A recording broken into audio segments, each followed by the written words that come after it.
365 promesas.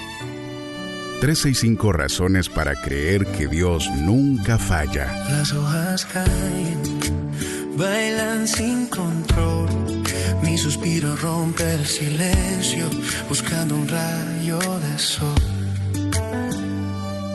Descubriendo al Dios que cumple lo que dice. Con Wendy Necio Sub.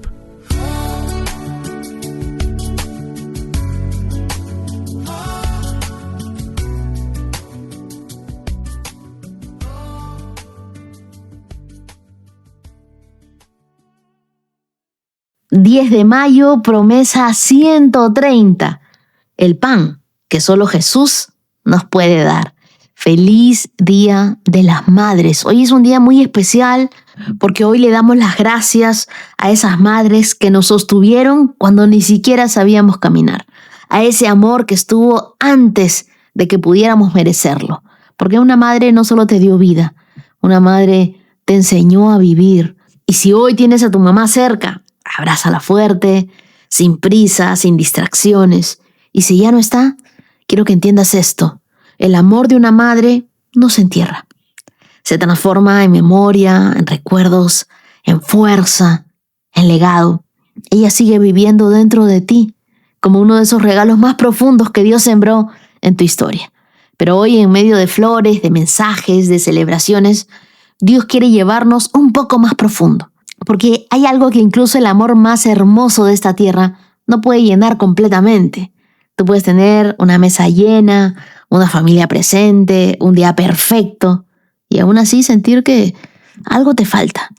Y no es que seas desagradecido, es porque fuiste diseñado para algo más.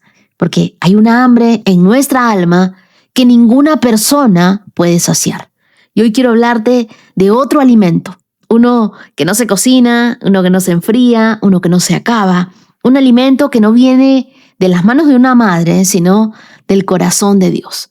Y esta es la promesa para este día.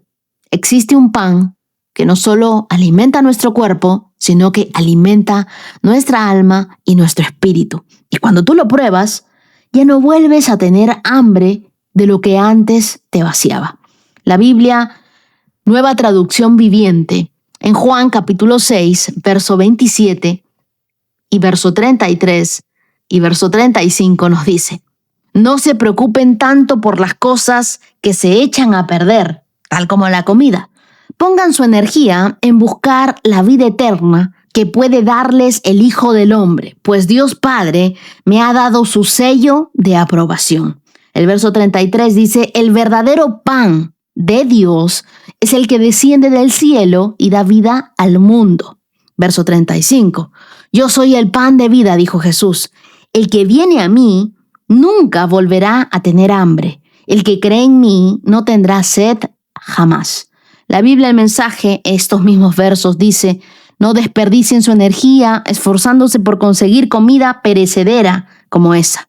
Trabajen por el alimento que permanece con ustedes, sustento que nutre su vida eterna, alimento que da el Hijo del Hombre.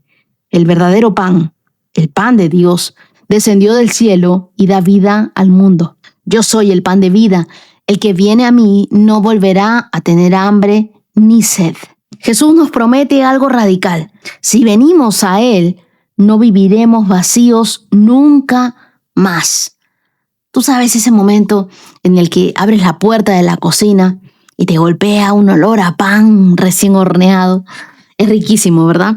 Bueno, yo llevo a dieta de pan hace varios meses, pero cuando el pan humeaba, cuando el pan recién salía del horno y cuando tú lo partes con las manos, lo sientes suave por dentro, dorado por fuera, tú no puedes esperar a comerlo. Tu boca ya sabe lo que viene.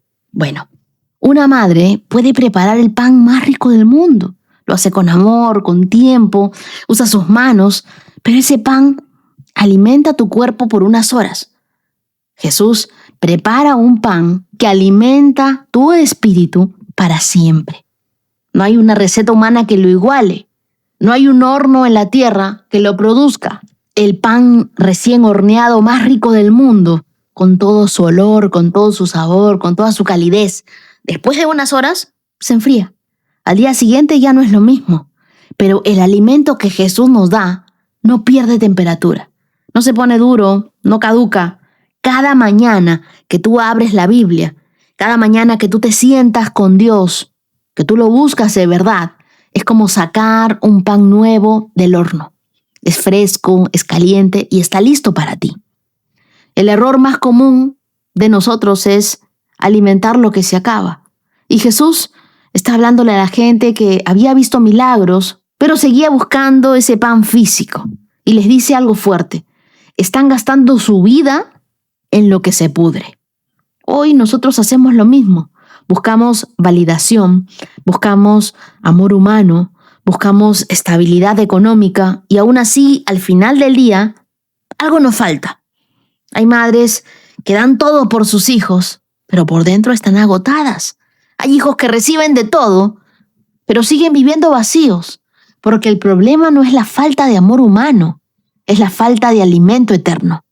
No todo lo que llena tu agenda, no todo lo que está organizado y planeado para ti va a llenar tu alma, va a llenar tu espíritu. El pan de Dios no es una cosa, el pan de Dios es una persona. Por eso Jesús no dijo yo doy pan, Él dijo yo soy el pan. Y eso lo cambia todo, porque no se trata de recibir bendiciones, se trata de relación. Tú puedes tener una familia y sentirte solo. Tú puedes tener éxito y sentirte vacío. Puedes tener logros y sentirte insuficiente. Pero cuando tú tienes a Jesús, hay una saciedad que no depende de las circunstancias. Cuando tú buscas llenar un vacío eterno con soluciones temporales, terminas más vacío que antes. Y aquí hay algo profundo que yo quiero enseñarte. El hambre de nuestro espíritu es algo que no se negocia, es algo que se entrega. Porque Jesús no dice el que me entiende. Jesús dice el que viene a mí. Así que no es información, es rendirnos delante de Él. Porque hay gente que conoce de Dios, pero que no se ha entregado a Él por completo. Tú no necesitas más respuestas. Lo que tú necesitas es tener una relación íntima y personal con Dios. Una temporada en mi vida en la que yo tenía actividades, tenía muchas metas, tenía cosas que hacer de lunes a lunes. Y aún así, al final del día, terminaba con una sensación rara. Como que algo me faltaba. Como que había comido todo el día, pero seguía con hambre. Estaba llenando mi vida con ese pan que se echa a perder. Con una agenda llena, con la aprobación de otros, con reconocimiento, sí. Pero eso se ve bien por fuera, pero no te alimenta por dentro. Ese día yo no pedí respuestas. Solo le dije, Jesús, te necesito. Algo cambió en mí por dentro. Recuerdo también una mujer que me escribió hace un tiempo y me dijo, Wendy, tengo todo lo que supuestamente necesito. Una buena familia, un trabajo estable, salud, pero me siento vacía. ¿Qué me pasa? Y yo le respondí lo que hoy te digo a ti. Lo que te pasa es que has estado comiendo del pan equivocado. Cuando esa mujer empezó a alimentarse de la Biblia cada día, no como una religión, sino como su sustento real, me escribió de nuevo y me dijo algo que nunca olvidaré. Ahora tengo lo que antes no tenía. Mira, no sé cómo explicarlo, pero estoy llena de Dios. Siento que cada día que voy a Él me sacia, me completa, tiene respuestas para mí. Y eso es Jesús, el pan de vida. ¿De qué te has estado alimentando tú esta semana? ¿Con qué has estado intentando llenar ese espacio que solo Jesús puede ocupar? ¿Estás invirtiendo tu energía en lo eterno o en algo que se acaba? ¿Estás buscando lo que en realidad solo Dios puede darte? ¿Y dónde lo estás buscando? ¿Estás separando tiempo para tener un buen momento de intimidad con Dios? No para pedir, sino solo para estar con Él, para adorarlo. Yo estoy cansada de buscar en lugares equivocados. Así que he decidido venir a Jesús porque Él es el único pan que puede saciar mi espíritu. Te pido que me acompañes en una oración y que le digamos juntos a Dios, Señor, gracias. Gracias porque tú nunca nos dejas con hambre. Gracias porque tú descendiste del cielo, no para darnos una religión, sino para darte a ti mismo. Tú eres ese pan que nos sacia del todo. Hoy reconocemos que muchas veces nosotros hemos buscado llenar nuestra vida con cosas que no permanecen, pero hoy volvemos a ti. Jesús, tú eres nuestro alimento. Sé nuestro sustento. Sé lo que llena cada espacio vacío de nuestra vida.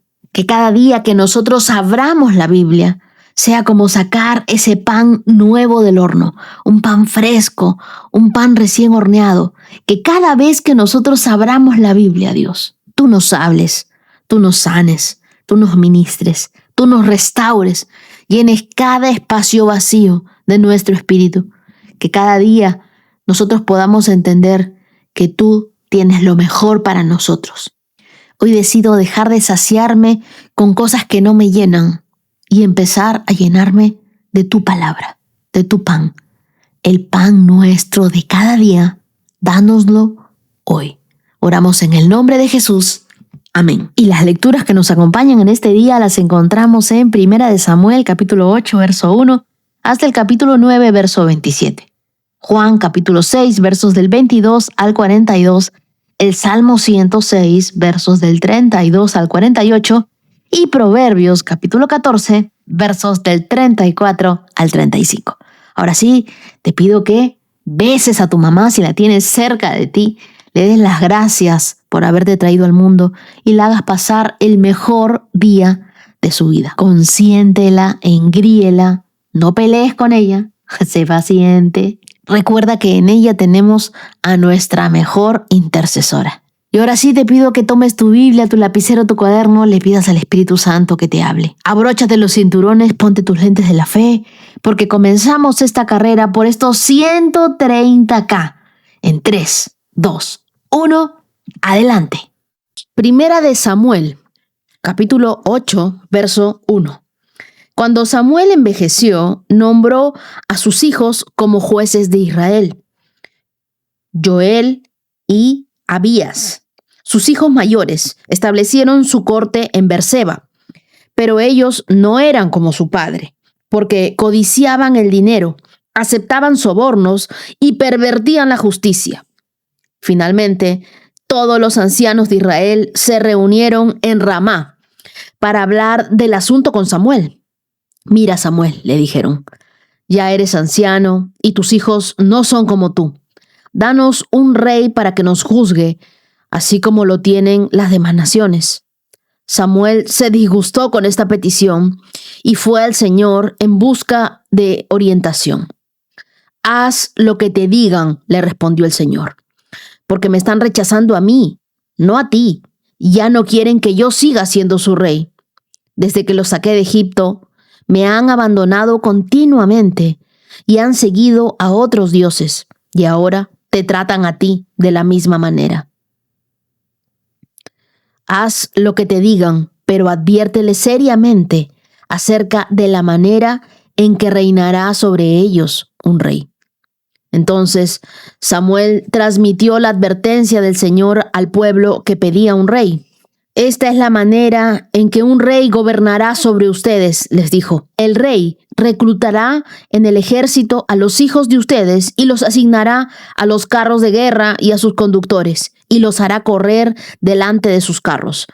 Algunos serán generales y capitanes del ejército, otros serán obligados a arar y a cosechar los cultivos del rey, y otros harán las armas y el equipo para los carros de guerra. El rey tomará a las hijas de ustedes y las obligará a cocinar, a hornear, a hacer perfumes para él. Les quitará a ustedes lo mejor de sus campos, viñedos y huertos de olivo, y se los dará a sus oficiales.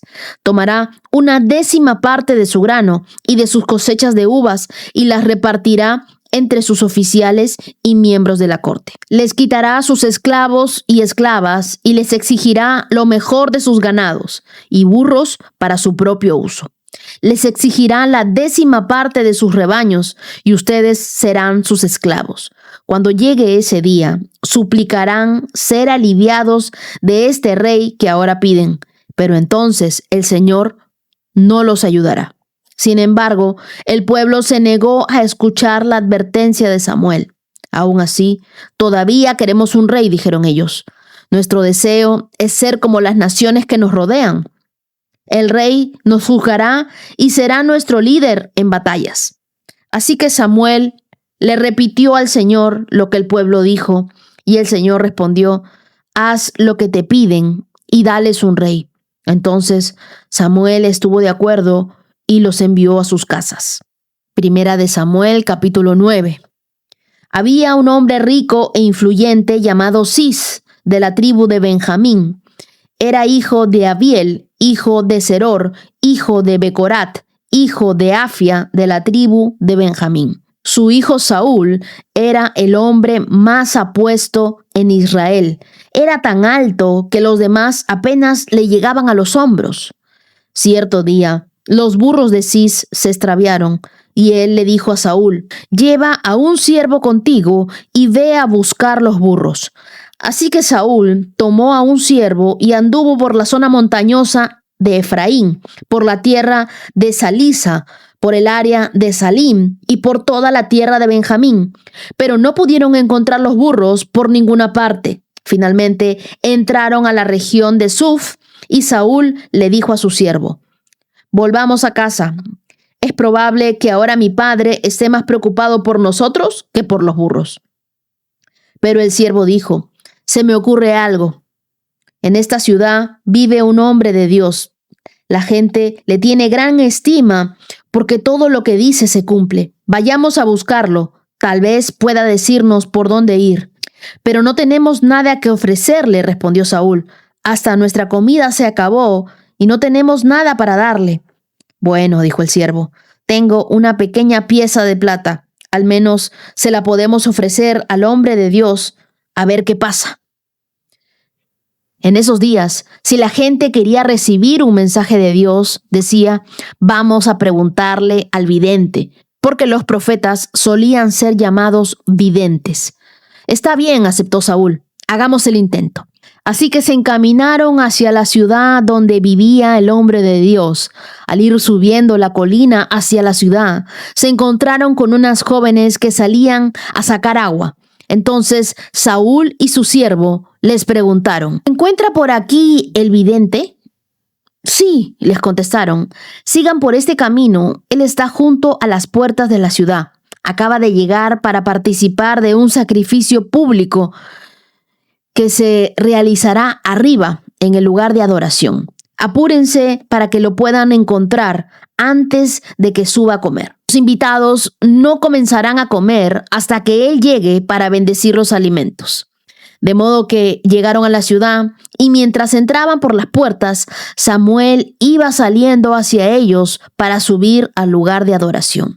Ahora bien, el Señor le había dicho a Samuel el día anterior: mañana a esta hora te enviaré a un hombre de la tierra de Benjamín, úngelo para que sea el líder de mi pueblo Israel.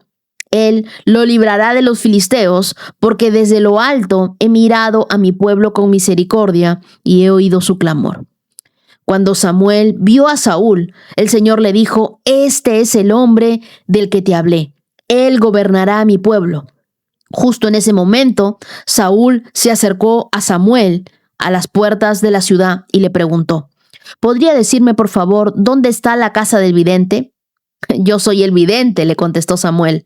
Sube al lugar de adoración delante de mí. Allí comeremos juntos. En la mañana te diré lo que tienes que saber y te enviaré de regreso. Y no te preocupes por esos burros que se perdieron hace 3 días, porque ya los encontraron. Además, estoy aquí para decirte que tú y tu familia son el centro de todas las esperanzas de Israel. Saúl respondió: pero solo soy de la tribu de Benjamín, la más pequeña de Israel, y mi familia es la menos importante de todas las familias de la tribu. ¿Por qué me habla usted de esa manera?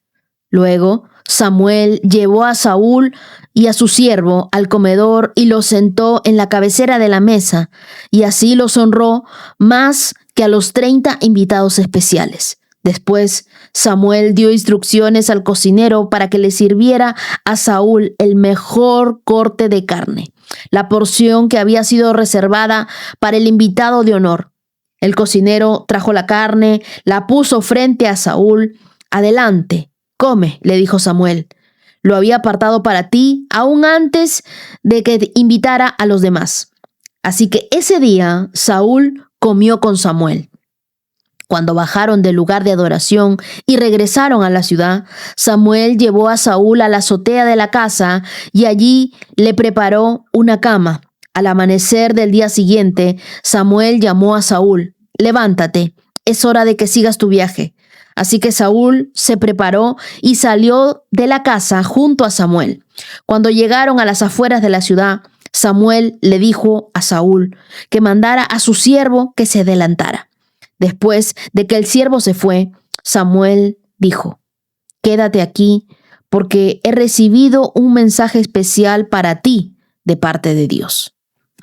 No todo lo que el pueblo de Dios pide con insistencia es lo que Dios aprueba con agrado. En esta porción de Primera de Samuel, Israel rechaza a Dios como su rey y pide un rey humano como las demás naciones. Comienza a compararse y dice: ellos tienen reyes, nosotros también debemos tener un rey. Y se olvidaron de que su rey y su Dios era el Todopoderoso. Lo que parecía una solicitud práctica, en realidad revelaba una desconexión profunda del corazón del pueblo con la soberanía de Dios. Cuando estaba leyendo Primera de Samuel, me dolía el corazón ver cómo Dios dice: ellos no te están rechazando a ti, me están rechazando a mí. Y en el capítulo 8, en el verso 9, Dios les dice: dale lo que te piden, pero adviérteles solemnemente acerca de la manera en que un rey los gobernará. Y este pasaje nos confronta con una verdad incómoda. Dios a veces concede peticiones que no son de su voluntad perfecta para mostrarnos lo que su ausencia permite. Debemos de dejar de compararnos con otros, dejar de mirar lo de otros, dejar de pedir lo que tienen otros. Hay un peligro de pedir lo que otros tienen, y es que termines perdiendo lo que solo tú tenías con Dios. Samuel estaba envejeciendo y había puesto a sus hijos como jueces sobre Israel, pero ellos no seguían su ejemplo. Este liderazgo había comenzado a corromperse y el pueblo comienza a demandar: queremos un rey, pero un rey que nos gobierne como lo hacen en las demás naciones. Primera de Samuel 8:7, Dios dice: haz todo lo que te dicen, porque me están rechazando a mí y no a ti. Dios a veces responde con dolor lo que le pedimos con insistencia.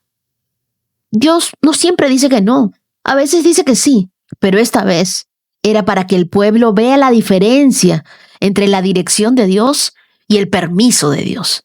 Cuando Dios te permite lo que tú pediste fuera de su voluntad, no es una recompensa, es una elección tuya. Es como alguien que insiste en casarse con una persona que todos alrededor reconocen como una mala influencia, una mala persona, hasta que en el matrimonio se convierte en su mayor quebranto. No todo lo que se puede tener debe recibirse. Pregúntale hoy a Dios: ¿esto es tu voluntad? ¿O simplemente me estás dando tu permiso?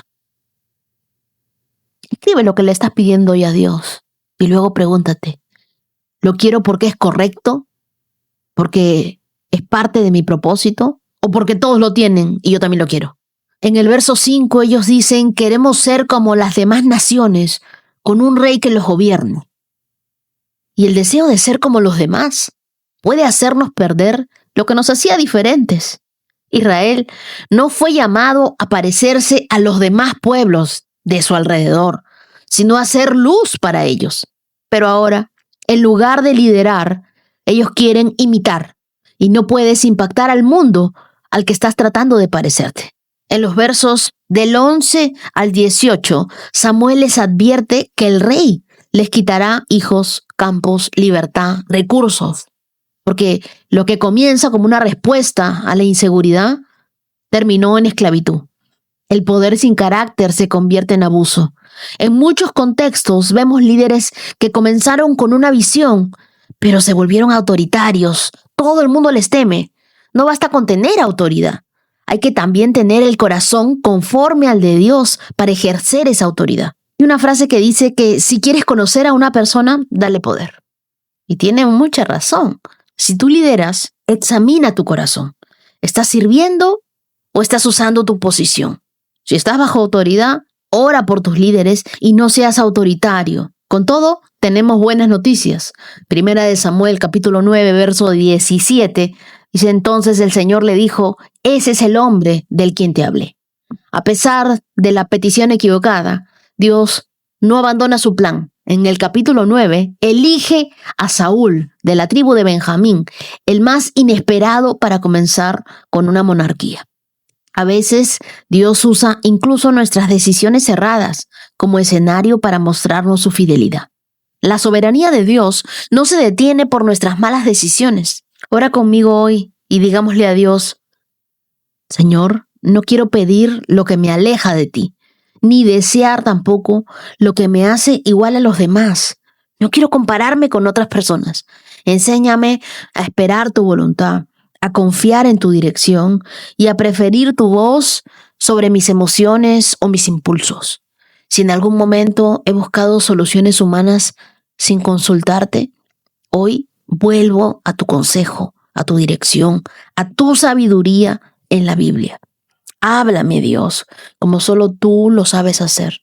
Que no gobierne mi vida el miedo, sino tu Espíritu Santo. En el nombre de Jesús. Amén. Ahora leamos Juan capítulo 6, verso 22. Al día siguiente, la multitud que se había quedado en la otra orilla del lago se dieron cuenta de que los discípulos habían tomado la única barca y que Jesús no se había ido con ellos. Varias barcas de Tiberias arribaron cerca del lugar donde el Señor había bendecido el pan y la gente había comido. Cuando la multitud vio que ni Jesús ni sus discípulos estaban allí, subieron a las barcas y cruzaron al lago hasta Capernaum para ir en busca de Jesús. Lo encontraron al otro lado del lago y le preguntaron: Rabí, ¿cuándo llegaste acá?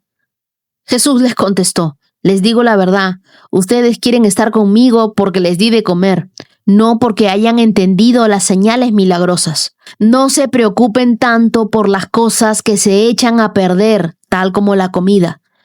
Pongan su energía en buscar la vida eterna que puede darles el Hijo del Hombre, pues Dios Padre me ha dado su sello de aprobación. Nosotros también queremos realizar las obras de Dios, contestaron ellos. ¿Qué debemos hacer? Y Jesús les dijo: la única obra que Dios quiere que hagan es que crean en quien Él ha enviado. Si quieres que creamos en ti, le respondieron, muéstranos una señal milagrosa. ¿Qué puedes hacer? Después de todo, nuestros antepasados comieron maná mientras andaban por el desierto. Las Escrituras dicen: Moisés les dio de comer pan del cielo. Y Jesús les respondió: les digo la verdad, no fue Moisés quien les dio el pan del cielo, fue mi Padre. Y ahora Él les ofrece el verdadero pan del cielo, pues el verdadero pan de Dios es el que desciende del cielo y da vida al mundo. Señor, le dijeron, danos ese pan todos los días. Jesús les respondió: yo soy el pan de vida. El que viene a mí nunca volverá a tener hambre. El que cree en mí no tendrá sed jamás. Pero ustedes no han creído en mí a pesar de que me han visto. Sin embargo, los que el Padre me ha dado vendrán a mí, y jamás los rechazaré, pues he descendido del cielo para hacer la voluntad de Dios, quien me envió, no para hacer mi propia voluntad. Y la voluntad de Dios es que yo no pierda ni uno solo de todos los que Él me dio, sino que los resucite en el día final.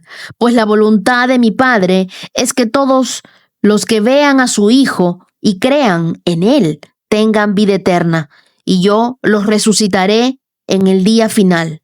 Entonces la gente comenzó a murmurar en desacuerdo, porque Él había dicho: yo soy el pan que descendió del cielo. Y ellos decían: ¿acaso no es este Jesús, el hijo de José? Conocemos a su padre y a su madre, y ahora, ¿cómo puede decir: yo descendí del cielo? Después del milagro de la multiplicación, la multitud sigue a Jesús, pero no por lo que Él es, sino por lo que Él les da. En este diálogo, que está lleno de tensión, Jesús confronta motivaciones y revela su identidad como el pan de vida, pero también expone cómo el hambre espiritual no se sacia con señales, sino con fe. En el verso 26 les dice: les digo la verdad, ustedes quieren estar conmigo porque les di de comer, no porque hayan entendido las señales milagrosas.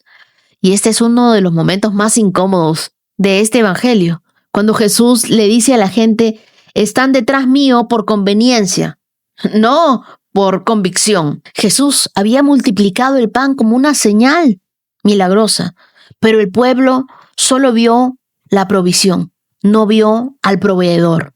Y esto nos enseña que buscar a Jesús por necesidad no siempre es buscarlo por fe. Jesús en el verso 26 les dice: ustedes me buscan no porque hayan entendido las señales milagrosas.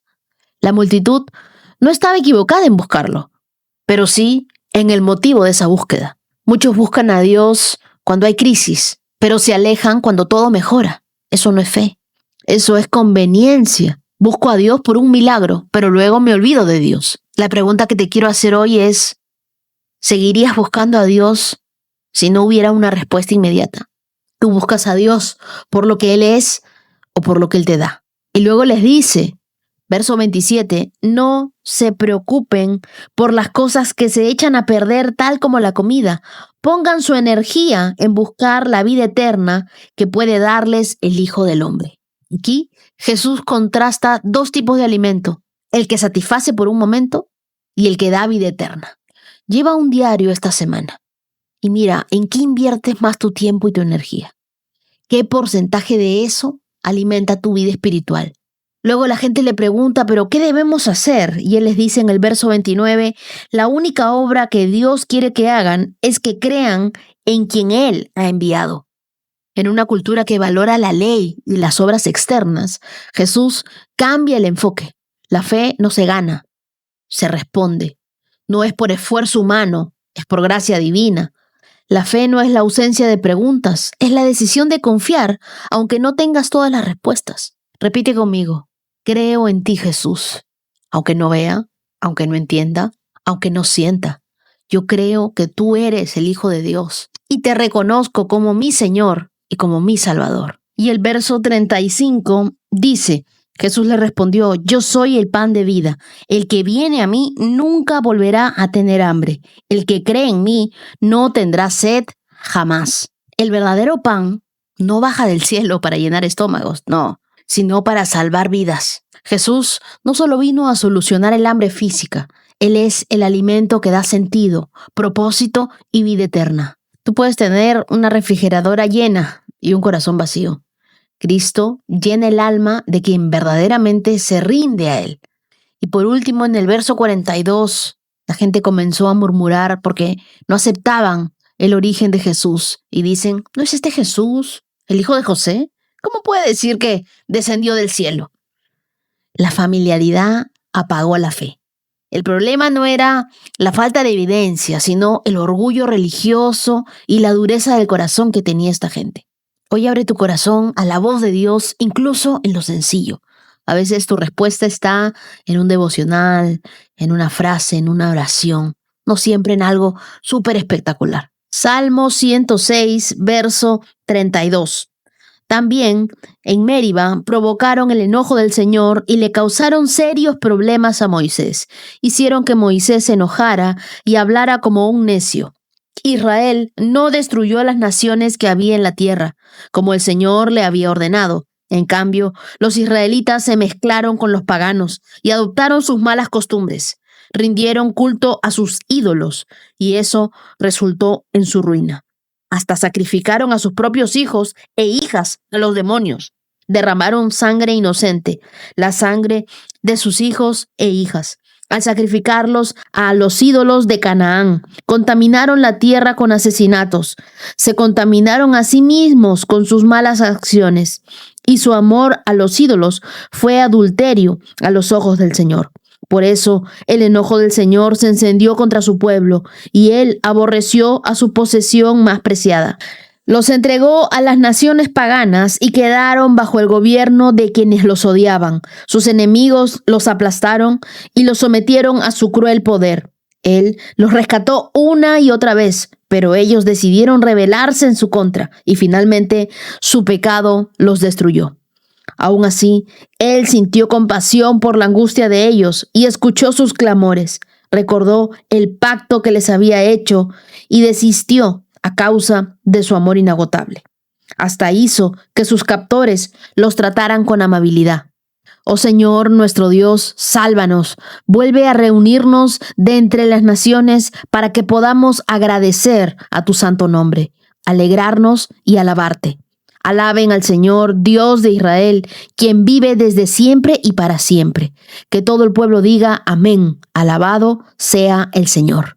Israel no solo pecó ocasionalmente, se acostumbró al pecado, se mezcló con naciones paganas, adoptó costumbres destructivas, pero en medio de ese retrato de rebeldía emerge una verdad gloriosa. La fidelidad de Dios siempre va más allá de nuestra infidelidad. El verso 43 dice, muchas veces rescató al pueblo, pero ellos eligieron rebelarse y se hundieron aún más en su pecado. Ese es un mensaje para todo aquel que ha fallado más de una vez y se pregunta si Dios todavía está dispuesto a levantarlo. Sí, Dios está dispuesto. El verso 36 dice, rindieron culto a sus dioses y eso resultó en su ruina. Lo que toleramos como inofensivo termina atrapando nuestra vida. El verso 35 nos dice que se mezclaron con las naciones y adoptaron sus costumbres. Esto quiere decir que Israel no cayó de la noche a la mañana. Fue un proceso lento de tolerancia, de mezcla, de imitación, de comparación y finalmente de traición. Ya te lo he dicho anteriormente, lo que toleras mañana te dominará. Te aconsejo hacer una revisión de tu entorno espiritual. ¿Qué has empezado a tolerar que antes te incomodaba? Bueno, entonces vuelve a afinar tu discernimiento y aléjate de cosas o costumbres o personas que te alejan de Dios. Mira lo que dice el verso 37 y aquí sí que me sorprendió. Hasta sacrificaron a sus propios hijos e hijas a los demonios. Este verso es estremecedor porque muestra el extremo de la desconexión espiritual. Llegaron a entregar a sus propios hijos al culto pagano. Hoy no sacrificamos físicamente, pero sí sacrificamos generaciones cuando se pierde el temor a Dios, cuando se amolda la hipocresía en casa, cuando se normaliza la inmoralidad como algo moderno. Un descuido espiritual no solo quema al que lo permite, también a los que vienen detrás.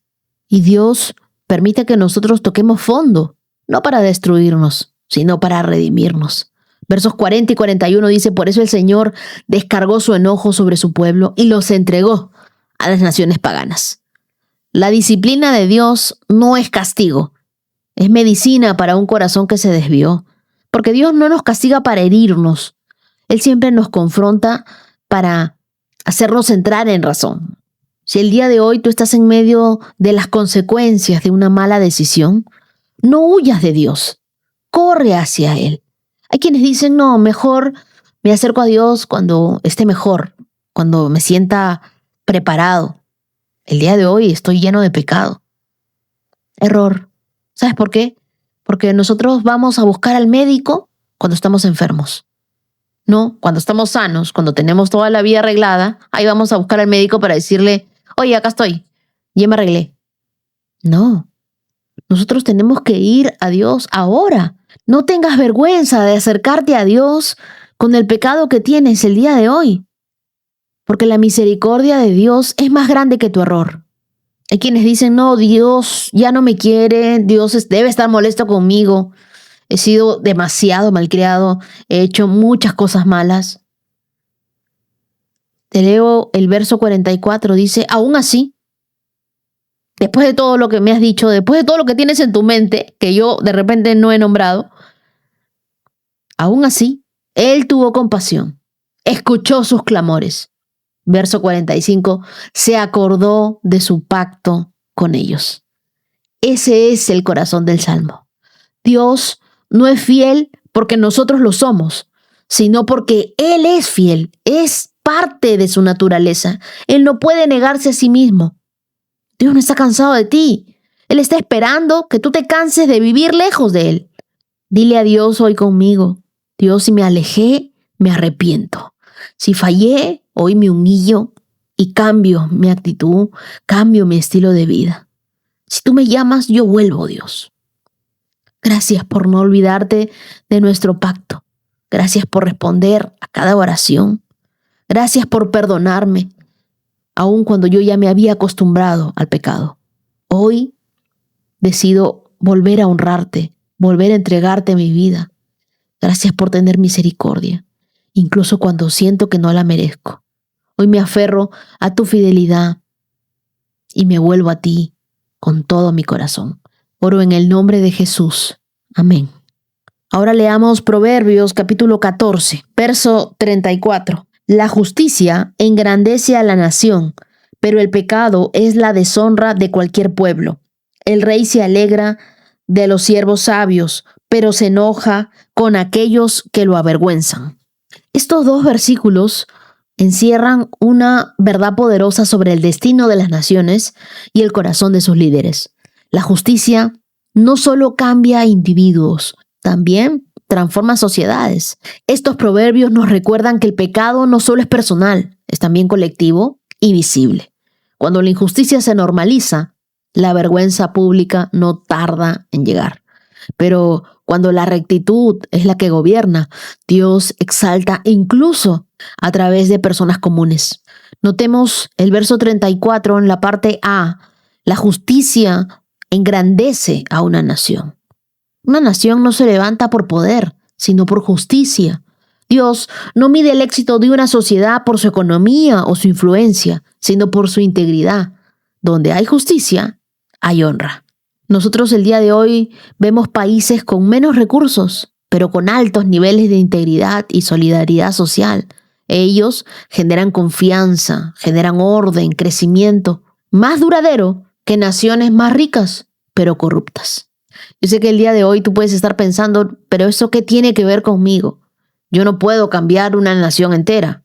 No, pero puedes empezar por tu casa, tu entorno, tu trabajo.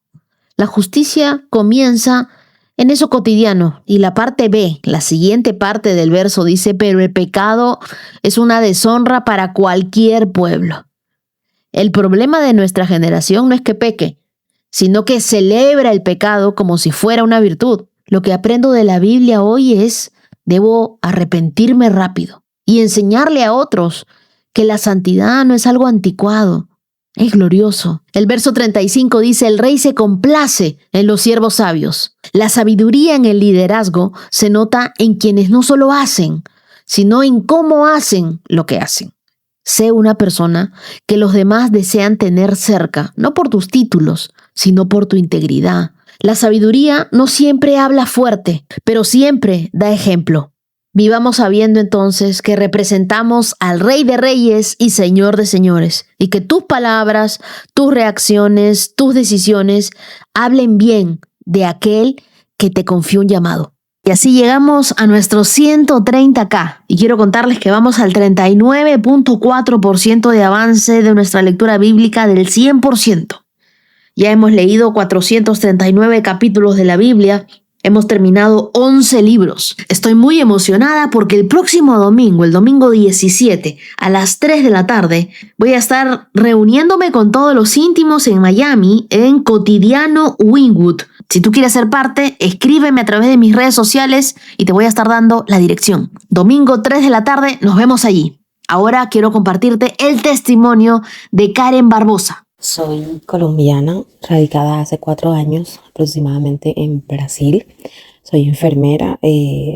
Ahora mismo estoy en el área de la investigación. Estoy haciendo un doctorado en este país. Y no quería dejar pasar la oportunidad de dar un testimonio, a pesar de que todos los días doy testimonio del milagro de Dios en mi vida. En El año pasado, en el 2024, por la primera vez tuve una experiencia muy fea en mi vida. Sufrí violencia psicológica, eh, pues por mi pareja, las personas con las que vivía, que creía que eran mis amistades. Al final me di cuenta que se burlaban de mis crisis. Eso me desencadenó depresión, ansiedad. Llegué a tener pensamientos suicidas. Eh, Buscaba de Dios, pero ahora entiendo que no buscaba de la forma correcta. Las personas que pensé que me iban a apoyar, pues me di cuenta que se burlaban de mí. Fueron muy pocos realmente los amigos que me apoyaron y estuvieron conmigo. Inclusive en mi cumpleaños me tocó irme para otra ciudad diferente en la que vivo porque no quería estar pues en mi casa con las personas con las que vivía porque no me sentía apoyada, no sentía ese calor o ese cariño por parte de ellos. Pasó el mes de septiembre, también en mi doctorado las cosas no estaban funcionando. Yo trabajo con investigación científica y la investigación científica no es fácil. A veces tenemos resultados malos y a veces buenos. Entonces la mayoría de los resultados que estaba teniendo eran muy malos y eso me desencadenó mucha depresión, pensamientos suicidas. En el mes de septiembre tomé la decisión de unirme más a Dios, buscar más de Dios y aferrarme más a Él. Empecé mi tratamiento psiquiátrico, psicológico y para la gloria de Dios decidí salir, mudarme de casa y ahí fue donde Dios empezó a mostrarme todos sus milagros, las promesas de Él cumplidas en mi vida en menos de 24 horas. Dos conocidos de la universidad tenían un cupo en su casa y para la gloria de Dios pude mudarme en menos de un mes, en menos de 24 horas ya yo tenía un lugar donde vivir y en menos de un mes ya me había mudado, una casa mejor, más amplia, cambié mucho, todos mis amigos me decían que mi semblante había cambiado, mi familia. Al inicio mi tratamiento psiquiátrico fue difícil. Después de eso, Dios de nuevo se manifestó en mi vida, todas las cosas de mi investigación científica comenzaron a funcionar. Viajé para Colombia, disfruté con mi familia. Llegó este año de muchísimo trabajo porque comenzó a funcionar todo en mi doctorado. Fue un año de muchísimo trabajo, trabajando de sol a sol, 24 horas al día a veces. Y aquí en Brasil nosotros como estudiantes de doctorado tenemos la oportunidad de hacer un intercambio de 6 a 9 meses en el exterior. Me decidí, dije voy a salir, voy a migrar para otro país. Por ese tiempo me decidí solamente que las fechas iban a quedar muy encima de la fecha en la que se me acaba el contrato para terminar el doctorado, entonces económicamente no iba a ser muy riesgoso para mí. Aún así me decidí, pero le pedí a Dios con todas mis fuerzas, oré muchísimo y le pedí que por favor eh, abrieran una convocatoria para yo viajar antes y poder regresar antes y no quedar muy encima con esas fechas. Y para la gloria de Dios, la semana pasada abrió una convocatoria en la que puedo regresar 6 meses antes de terminar mi doctorado. Ayer Dios de nuevo hizo un milagro en mi vida. Mi querida Karen, yo sé que tú has sobrevivido a una temporada que pensaste que no ibas a resistir.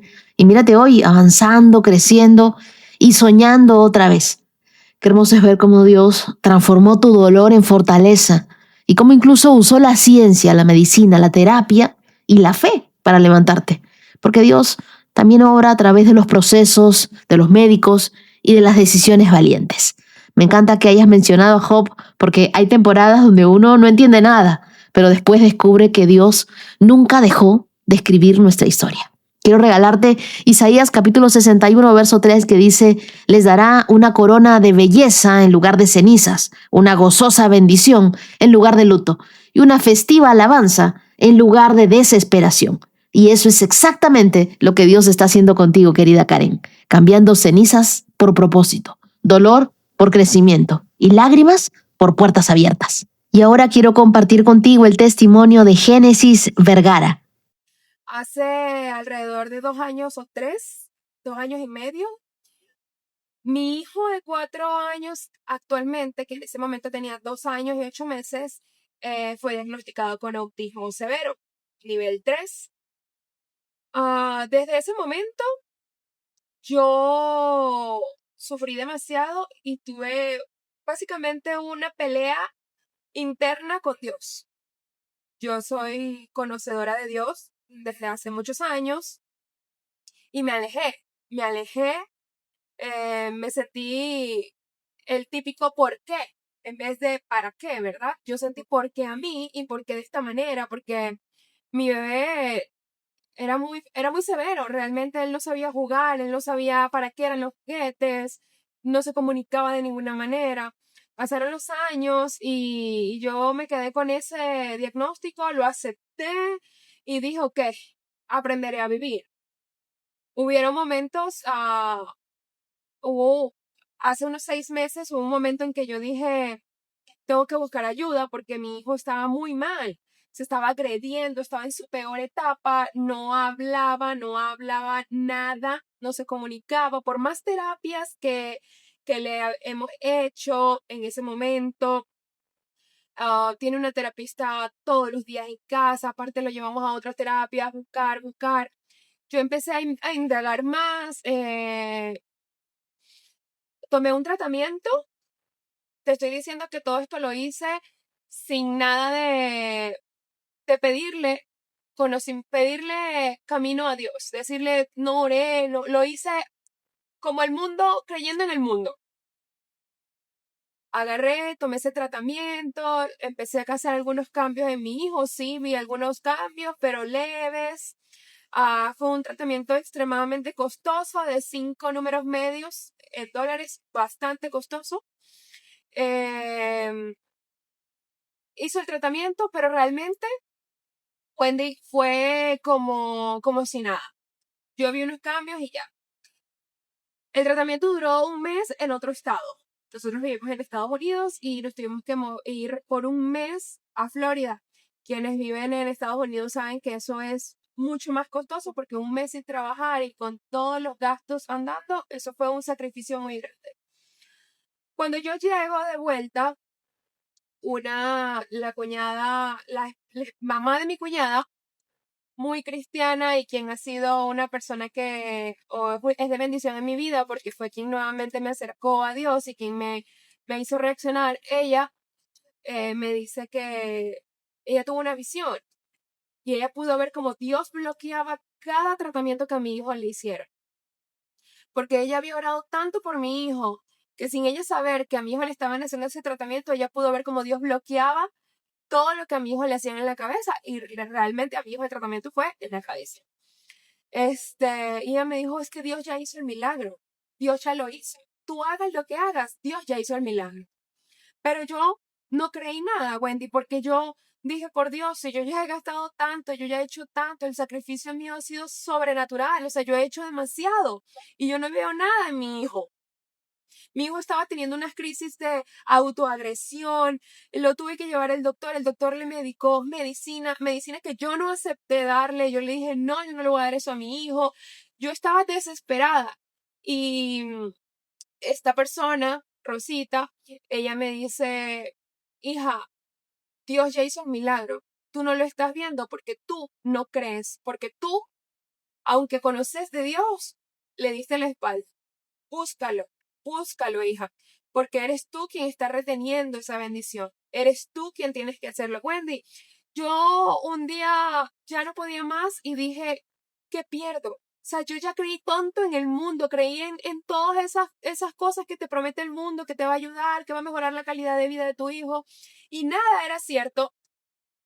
Empecé por buscar un podcast, porque manejo todos los días 2 horas para ir y venir al trabajo. Encontré tu podcast, empecé a cambiar un poco mi vida, empecé a orar, empecé a unir a mi familia en oraciones todas las noches. Y créeme que tu podcast ha sido de bendición para mí. No hay día que no quiera escucharlo, no hay día que no aprenda algo, no hay día que esto no honre a Dios. Mi vida está tratando de honrar a Dios a diario. Y para la gloria de Dios y por Dios, mi hijo ya está diciendo muchas palabras. Mi hijo se comunica. Mi hijo ha dejado de autoagredirse un 90%. Mi hijo ayer me dijo mamá para referirse a mí. Hace 2 noches atrás hizo una oración conmigo. Yo le decía repite todo esto y él lo repitió. Hizo su primera oración. Mi hijo está comiendo cada vez más comidas que no comía. Mi hijo me mira a los ojos cada vez que me habla. Mi hijo juega con muchos niños. Y todo eso es para la gloria de Dios, porque eso está haciendo y eso fue un milagro que Dios hizo. Dios ha hecho ese milagro que yo se lo pedí de una manera, como lo escuché en uno de tus podcasts, de verdad, con todas las lágrimas, con todo el deseo de mi corazón. Dios sabe que estoy cambiando mi vida porque esa fue su manera, y yo lo veo así, esa fue su manera en la que Dios me disciplinó para volver a buscarlo.